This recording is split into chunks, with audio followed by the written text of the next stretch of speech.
दिल्ली के सीएम अरविंद केजरीवाल को supreme court से झटका लगा है। वहीं पीएम मोदी और अमित शाह लगातार इंडिया गठबंधन पर प्रहार कर रहे हैं।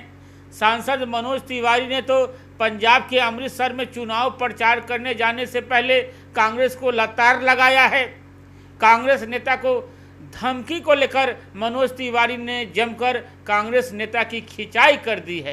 आज मैं जाऊंगा और देखता हूं कौन कांग्रेसी है जो हमको घुसने से रोकता है।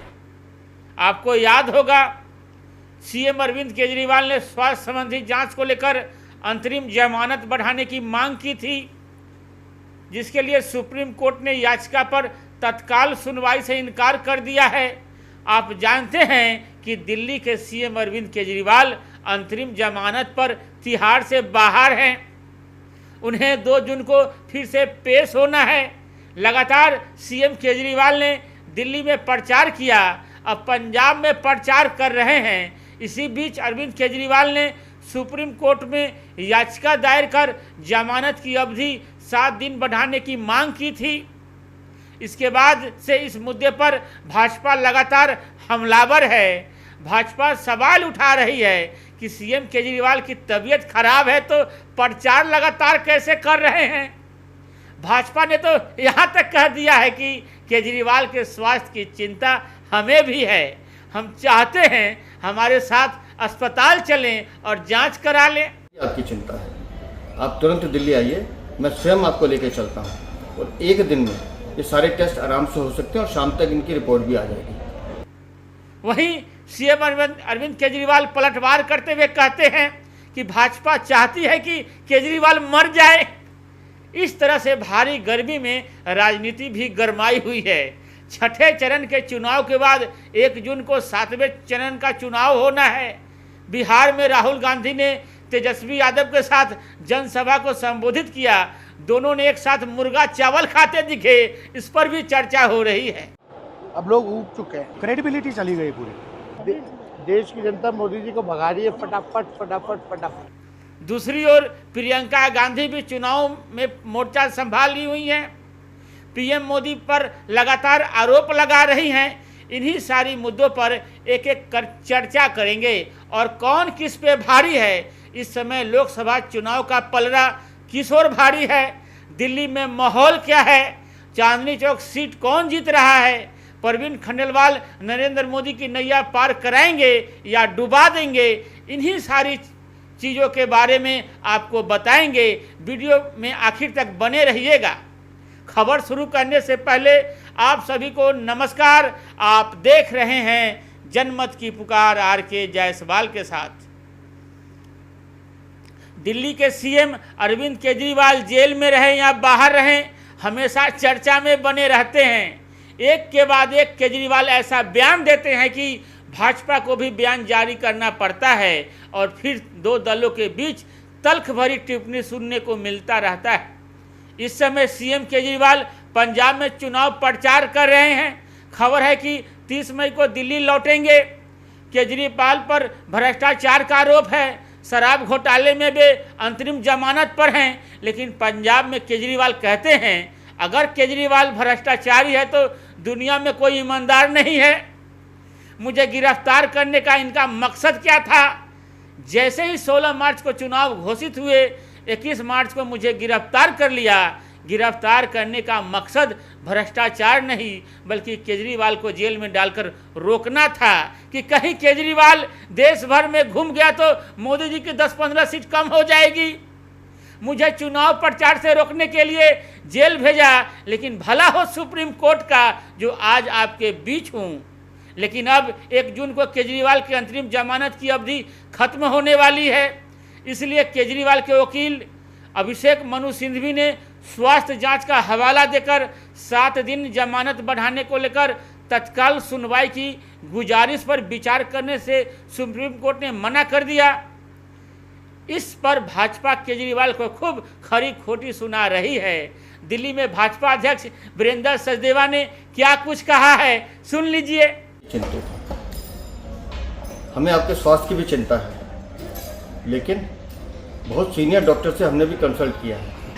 उनका कहना ये है कि इन सारे टेस्ट एक दिन में किए जा सकते हैं, तो फिर 7 दिन की अवधि क्यों चाहिए आपको?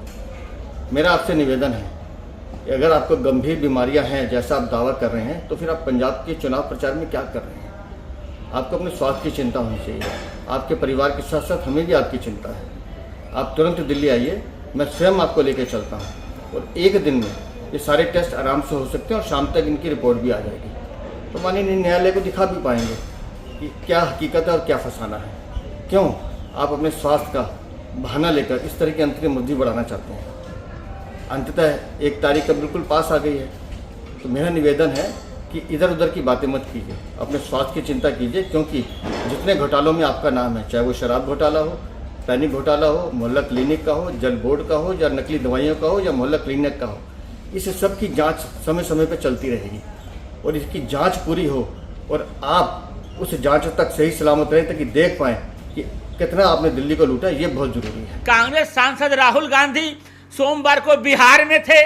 उन्होंने इंस्टाग्राम पर एक वीडियो शेयर किया जिसमें वह आरजेडी नेता तेजस्वी यादव और मीसा भारती के साथ पीएम मोदी पर चर्चा करते हुए नजर आ रहे हैं। वीडियो में तीनों नेता चिकन मुर्गा खाते हुए नजर आ रहे हैं और पीएम मोदी के हालिया बयान का जिक्र करते हुए तंज कस रहे हैं। राहुल गांधी चिकन मुर्गा खाते हुए कहते हैं, ये जो कह रहे हैं मैं भगवान का काम करता हूँ, ये नर्वसेस हैं। वह तेजस्वी यादव से पूछते हैं, बिहार के चुनाव में आपको क्या लगा? जवाब में तेजस्वी कहते हैं, शुरू से मैं कहता रहा हूं चौंकाने वाला रिजल्ट आएगा। आप भी ये वीडियो देखिए। तो बिहार के चुनाव में आपको क्या लग रहा है? शुरू से मैं कहता रहा हूँ चौंकाने वाला रिजल्ट आएगा, है ना? यूपी में और बिहार में ये बहुत आसान नहीं रहना। लोग काम देखना चाहते हैं। 10 साल मौका दिया, कुछ नहीं किया बिहार के लिए, तो पीपल समझ चुके हैं कि मोदी जी झूठ बहुत बोलते हैं। बट नॉन स्टॉप झूठ बोलते हैं, नेचुरली, बिल्कुल बिना झिझक के, कंफर्टेबली और बिना सोचे समझे बोलते हैं और कुछ भी बोल सकते हैं। बट आपने नोटिस किया कि इनका जो नॉर्मल कैंपेनिंग होता है वो जो चल नहीं रहा है बिल्कुल, और हमारी बात बोल रहे हैं वो। बिहार में कोई करंट वेव कुछ नहीं है उनका, ना भीड़ होती है ना कुछ होता है।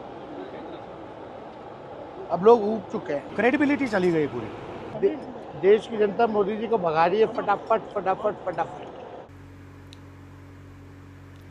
कांग्रेस में कोई भी नेता अपने 60-70 सालों के योगदान को गिनवा नहीं पाता, लेकिन इस लोकसभा चुनाव में कांग्रेस महासचिव प्रियंका गांधी लगातार पंडित जवाहरलाल नेहरू, इंदिरा गांधी या अपने पिता राजीव गांधी को लगभग सभी सभाओं में जिक्र कर रही है और मोदी सरकार पर कई सवाल भी खड़े कर रही है। प्रियंका इस समय हिमाचल प्रदेश के गगरेट सभा को संबोधित कर रही है।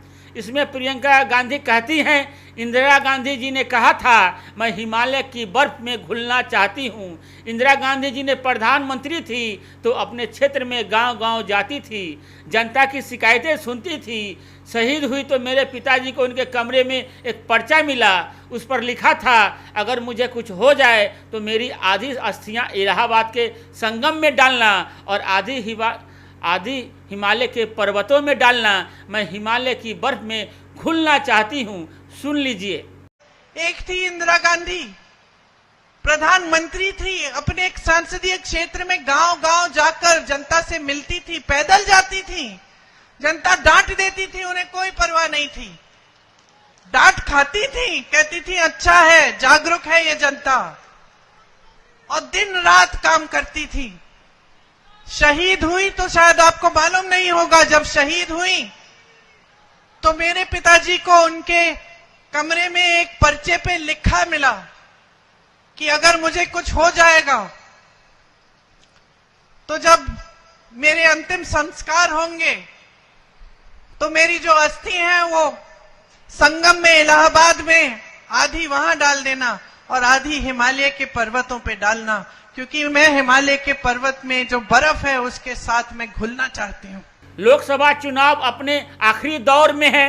1 जून को आखिरी चरण की वोटिंग के साथ ही चुनाव खत्म हो जाएगा और 4 जून को नतीजे आ जाएंगे, लेकिन उससे पहले ही राजनीतिक हलकों में अगली सरकार को लेकर अलग अलग भविष्यवाणियां और दावे किए जा रहे हैं। लेकिन अगली सरकार को लेकर सबसे सटीक भविष्यवाणी इस बात से की जा सकती है कि दिल्ली की सभी सीटों पर किस पार्टी ने जीत हासिल की। 17 लोकसभा चुनाव में से 9 बार दिल्ली की सभी सीटों पर एक ही पार्टी ने जीत हासिल की है। पिछले लोकसभा चुनाव के नतीजों के विश्लेषण से पता चलता है कि 1967, 89 और 91 को छोड़ दिया जाए तो हर बार जिस भी पार्टी ने दिल्ली में सबसे ज़्यादा सीटें हासिल की, केंद्र में सरकार उसी की बनी। इसीलिए अटकलें लगाई जा रही है कि दिल्ली में जिस तरह इंडिया गठबंधन का प्रदर्शन रहा, इसे देखते हुए भाजपा के अंदर घबराहट है, बौखलाहट है।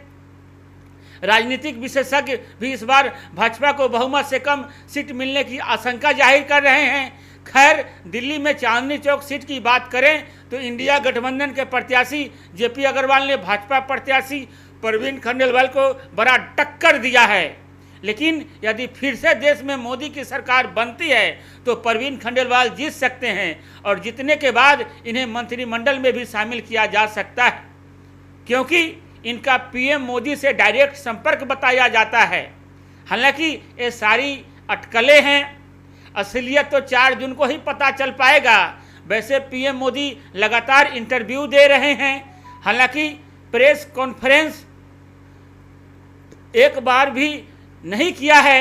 वहीं अमित शाह लगातार इंडिया गठबंधन पर प्रहार कर रहे हैं। दिल्ली के सीएम अरविंद केजरीवाल ने तो यहां तक अमित शाह पर आरोप लगा दिया है कि अमित शाह ने उन्हें धमकी दी है पंजाब से बाहर करने की।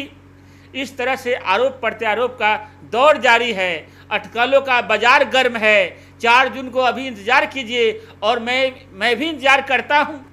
वीडियो को आखिर तक देखने के लिए बहुत बहुत धन्यवाद। जैसे ही खबर में कोई नया अपडेट आता है फिर से हाजिर होता हूं। गर्मी बहुत है, संभल कर रहिएगा। नमस्कार। अगर आपने हमारा अभी तक चैनल सब्सक्राइब नहीं किया है तो कृपया चैनल सब्सक्राइब कर लें, लाइक करें, शेयर करें, कमेंट करें। तो मिलते हैं फिर किसी और खबरों के साथ। नमस्कार।